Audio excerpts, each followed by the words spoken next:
Can esen candan ne kim gelse cigerler ağrımaz. Hak bilir bir zerre neşterden damarlar ağrımaz. Şehamerinden midir, yaşinalıktan mıdır? Cismimi serta qədəmmin gəz yararlar ağrımaz. Fitvasından zahidin nahak məni ger soyarlar. Qəm deyil səndən şəha görcək damarlar ağrımaz. Zahidin əfsanəsindən soydular nahaq məni. Həq bilir səndən şəha sahib nəzərlər ağrımaz. Şişəm üçün daşa çaldım, həqqi izhar eylədim.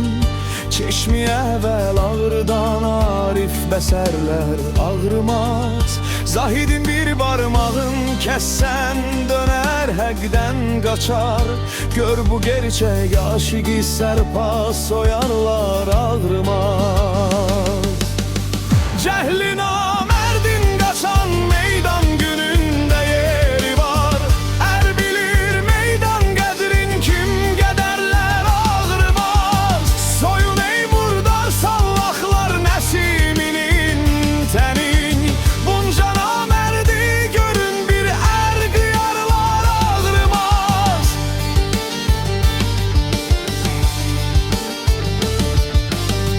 Can əsən candan nə kim gəlsə cigərlər ağrımaz. Həq bililir bir zərrə neşterdən damarlar ağrımaz. Şəhamerindən midir, yaşinalıqdan mıdır? Cismimi serta qədəmmin gəz yararlar ağrımaz.